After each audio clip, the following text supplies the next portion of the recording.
पिछले 3 महीनों से मीडिया से दूर रहे नारनौंद से जेजेपी के बागी विधायक रामकुमार गौतम बीते दिन बोले तो राजनीति में हलचल मचा दी। दादा गौतम ने इस मौके पर प्रदेश के तमाम मुद्दों पर बेबाक टिप्पणी की, लेकिन मुख्य तौर पर इस बार भी जेजेपी और डिप्टी सीएम दुष्यंत चौटाला उनके निशाने पर रहे।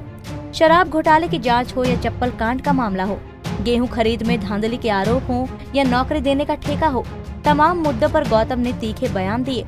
तो चलिए आपको सिलसिलेवार तरीके से सुनाते हैं कि कैसे गौतम ने दुष्यंत से लेकर मुख्यमंत्री तक को घेर डाला। ना तो मैं मंत्रिमंडल का कोई उम्मीदवार हूँ भाई, और जिस इस गिरोह में हूँ मैं,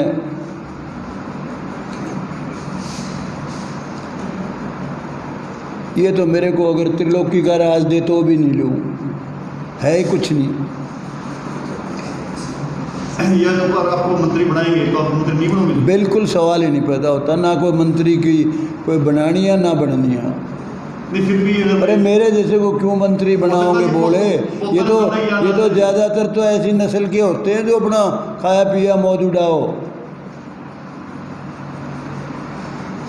तो एक को लिए तने बेरा ही नहीं अब तक उसका मुस्सा रो छोरा, वो तो एक हो लिए दादा के डरेगा। फिर मौसा कौन मौसा जी?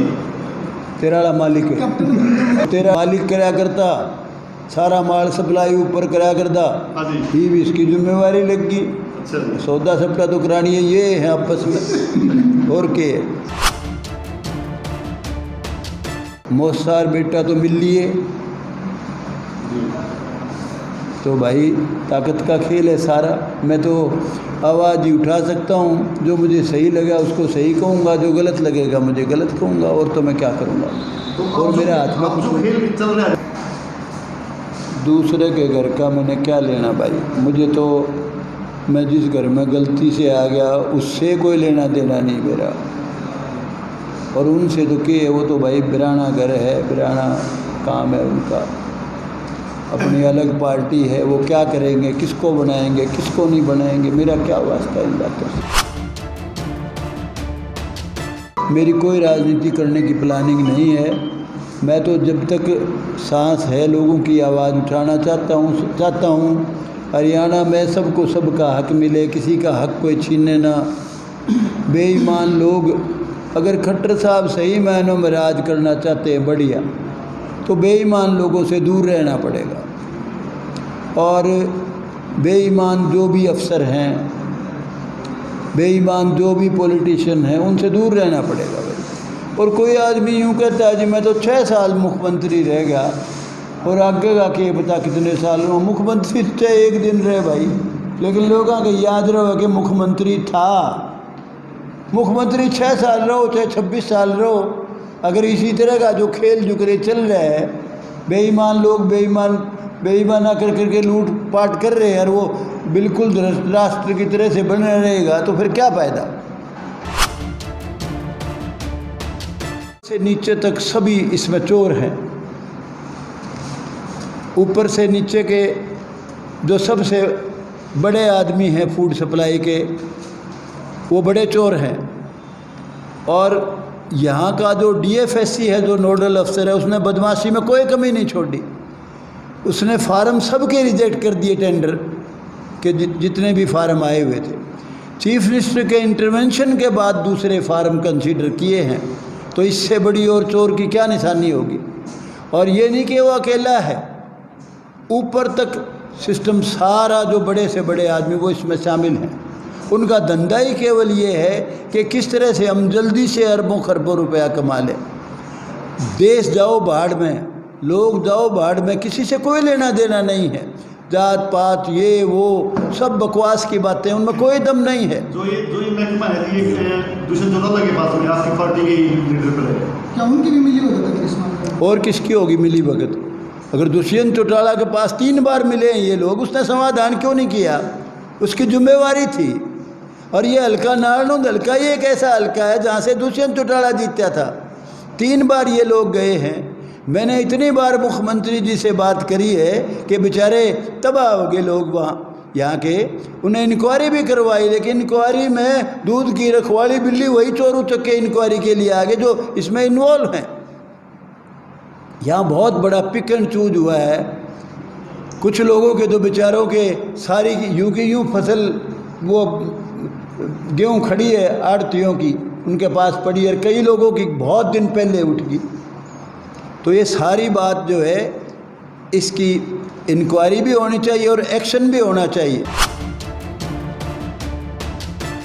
मैंने विधानसभा में सवाल उठाया था, मुख्यमंत्री जी से कहा था भाई एक तो आपने जो ये चोरों को दे रखे हैं ये ठेके नौकरी लगाने के, मैं कहीं इन चोरों से छीन लो ये, और डीसी रेट पे लगे जो भी लगे, और उसका कहीं ना कहीं कोई भविष्य हो, ये नहीं कि वैसे ही लग गया। अब मैंने उनकी भी आवाज़ उठाई थी जो 14-14 साल से बेचारे पब्लिक हेल्थ में लगे थे, जो पानी की ये टंकियां हैं इन पर काम कर रहे हैं। 14 साल बीत गए उसको, 2006 में लगे थे वो, और आज 14 साल बीत गए। मैंने उनकी आवाज़ भी उठाई थी। हमारे बालक हैं, मैं चाहता हूँ उनको उनका हक मिलना चाहिए। मैंने कहा था इनको पक्के कर दो, बेचारों को, गरीब आदमी हैं। कब तक ये 14 साल हो गए, कब तक बेचारे मारे मारे फिरेंगे। वो कुछ नहीं थी, दैट वाज आईवास। SIT जो बनी थी उसमें जो उसका जो हेड बनाया वो TC गुप्ता को बनाया। सारे हरियाणा में सारे जानते हैं TC गुप्ता किस नस्ल का आदमी है। 3 आदमियों के नाम दिए थे अपने अनिल विज ने। पहला नाम दिया था अशोक खेमका, जो कि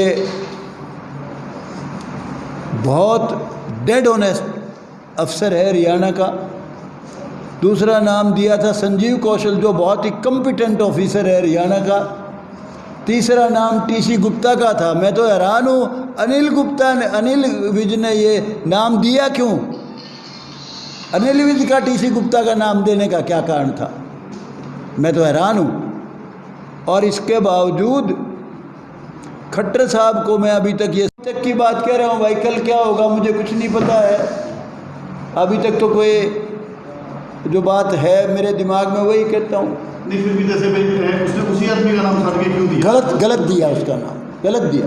मुख्यमंत्री जी से मैंने कहा था, मैं कहा ये इसका नाम आपने क्यों दिया? कहने लगा मैं राम कुमार गौतम कहाँ से छोड़ के लाऊं? मैं कहा ये तो दूध की रखवाली बिल्ली बना दी। मैंने कहा, ये कहा उन्होंने। जी अब उस घोटाले का क्या होगा? घोटाला कुछ नहीं, रफा दफा होगा। घोटाले में बहुत लोग इन्वॉल्व हैं इसमें। घोटाला रफा दफा है, घोटाले में कुछ भी नहीं है।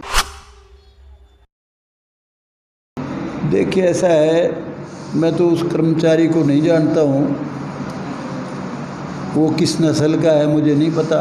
लेकिन अगर कर्मचारी बेईमान है, कोई भी हो, और वो गलत करता है तो उसका जूत नहीं साला कर और बड़ी चीज़ मारनी चाहिए। अगर महिला के साथ कोई गलत बात करता है, उस पर व्यंग कसता है और बेईमान भी है, तो he must be punished. Narnaund से हरिकेश जांगड़ा, पंजाब केसरी टीवी।